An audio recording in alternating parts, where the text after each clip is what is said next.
¿Qué pasa YouTube? Sixfthax here. Have for y'all today a Wi-Fi battle in the PU tier. If you guys may have missed the return Wi-Fi battle from yesterday, definitely go check out that match after this one. And if you guys do enjoy this video, make sure to hit that thumbs up button down below and answer the comment question of the day. So I got this match off of my Discord against Jairo, the champion. I believe that's how you pronounce his name.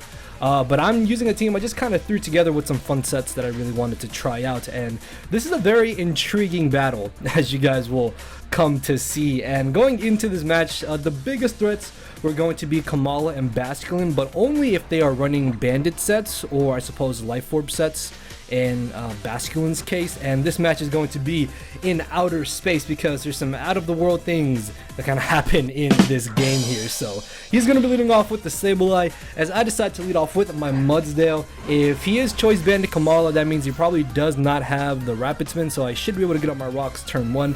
However though, I don't want to get burned or potentially taunted by this Sableye, so I decided to switch directly into my dark type, which is my Skuntank. But it turns out that he is still able to trick me even through Prankster being nerfed in 7th gen, because I thought that because I was a dark type there was absolutely nothing he could do to me, but I'm guessing trick still works through Prankster, or maybe he wasn't Prankster.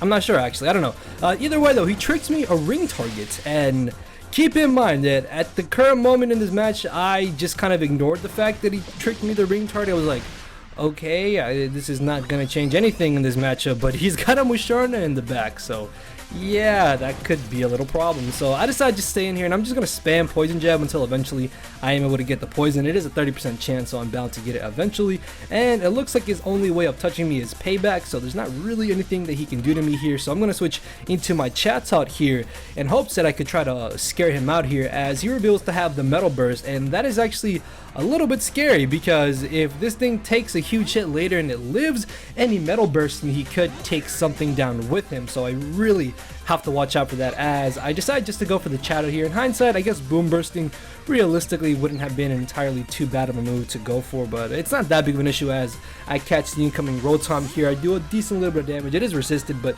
it did still do a solid like 10%, as I'm going to try to bring in my Mudsdale here in hopes that I could be able to switch in on a Volt Switch and then potentially get on my Stealth Rocks, as he actually makes a double switch into a Sableye. And this is a little bit annoying because, again, I don't like turn 1, I don't want to get burned, I don't want to get taunted, I don't want to get statused in general, but I figured that he may expect me to bring in my Skuntank here, and even if he really did go for the Will-O-Wisp, my Mudsdale is not necessarily around to deal damage. It's just mainly here to kind of sponge hits, maybe spread status, lower some speed with Rock Tomb, and if anything, at least get on my rocks, which I am able to do. As I switch into my Silvally Water here, this is a very interesting Silvally Water set. I was trying out like a bulky SD set, but my offensive moves are multi-attack and Fire Fang, so I can't really do anything to this Basculin, but I can switch in hopefully to any type of water move that he does want to go for, as it turns out that he has the Hydro Vortex here because he has a Z move mon. Sorry for the bit of lag here. I think the rest of the match should be perfectly fine though, and he ends up critting me, which is super annoying because I would have easily been able to take at least one more hit or be able to switch into one more hit, and now I fear that he can knock me out with anything that he wants to go for. So I'm thinking I might as well just try to get off as much damage as I can with this, as I crit his Sableye, because clearly that mattered with him being at 10%, but it's fine. And down goes the Sableye, in comes the Musharna. And again, I did not consider ring target on my Skuntank here, so I'm thinking, okay, well, this Musharna is literally not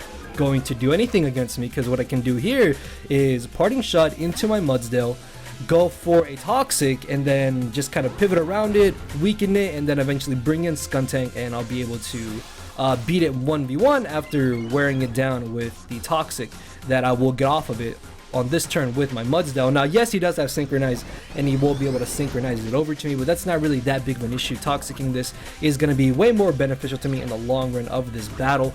Plus, I'd rather have Mudsdale here poison than burn, because this way I can at least still try to do some type of damage with my Mudsdale, as he consistently is going for the barrier. And again, I'm thinking, I have a Skuntank in the back. I am a dark type. If this is mono attacking stored power, this does nothing to my Skuntank, right? Okay, so I'm gonna switch into my Electros here, expecting him to either go for a Moonlight or try to go for another type of stat boosting move, as he does go for the Calm Mind again. Okay, that's fine, it's not that big of an issue. Toxic is starting to really rack up on him, and I'm going to take this chance just to go for the knockoff to get rid of potentially a Chesto Berry if it was like Resto Chesto or something along those lines. But it turns out that he's Weakness Policy, and I just gave him 4 more boosts, and he absolutely obliterates me with the stored power. I had Assault Vest, and I just died.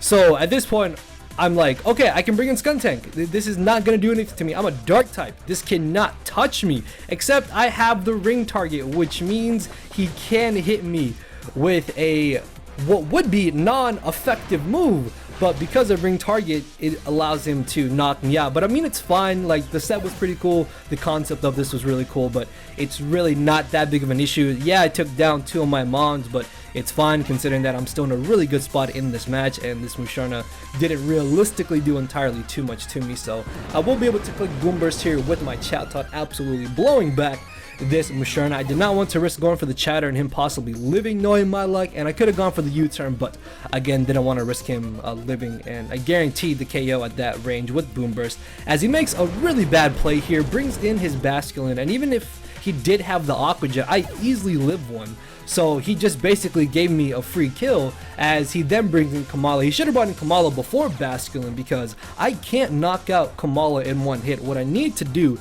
is get off about 40-ish% more damage on this Kamala to guarantee put it in range of Boom Burst if he does turn out to be the Choice Banded Last Resort set, which of course that is what he's running, and my Mudsdale is just gonna kind of die. That did way too much damage, although be it that I'm not a very physically defensive Mudsdale, I've actually really been enjoying mixed defensive Mudsdale, just because Mudsdale already has such a high physical defense stat, and it's got the stamina ability consistently being able to boost its physical defense. That Spadef investment can very well come in handy in certain matchups. And yeah, even if I was physically defensive in this scenario, I still would have been to a kill because I was still toxic in the end. So I'm gonna bring in my Savali here. All I need to do is just get off this damage with the multi-attack, and it should be good game at that point. But he does make a good play here, knows that he needs to keep his Kamala as healthy as possible potentially, and he's gonna switch into his Rotom. Now I still don't know the set that this Rotom is carrying, so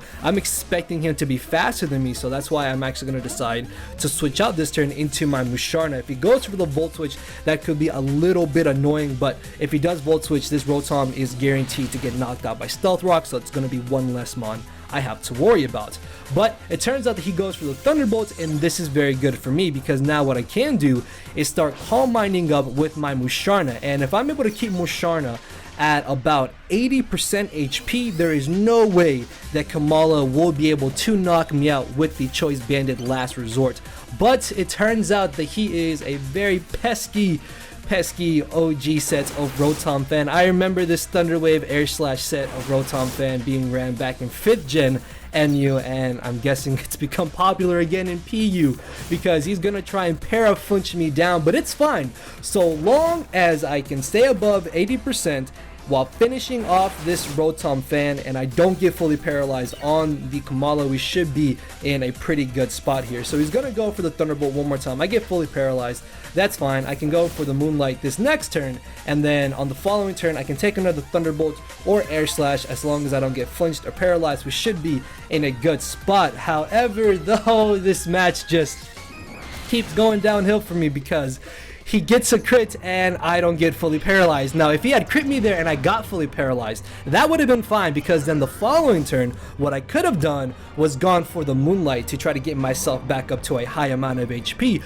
But he ends up choking here as he brings in the throw. If I live this and I Moonlight, I win, but I get paralyzed, and that kind of sucks because now another knockoff is going to finish me off. Now, there is still some slight hope that I can win this, but it has to come down to me relying on my own bit of hacks, because Chatter does always confuse, and there is a 50% chance that he can hit himself in the confusion. So if I can get the confusion hit here on throw, and I can get the confusion hit on Kamala, I should be able to win. So I'm going to go for the Chatter. As he is confused, he is not going to be fully confused, and he's gonna knock me out with the superpower here, and all I have left is my poor little Silvally in the back, which while I won't be able to knock out this throw, there is no way that I can knock out Kamala unless I end up getting a crit. So in a sense, I still have a chance in this game, but it's got to come back down to hacks evening itself out, because I got really unlucky this match.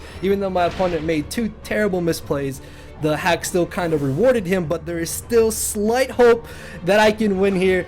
Hoping to Arceus, praying to Arceus, and at this point I can just maybe by some luck get a crit with my multi-attack here to finish off the Kamala. As I go for it, I do not get the crit, and he will be able to knock me out with the last resort. So that is going to be the victory in my opponent's favor.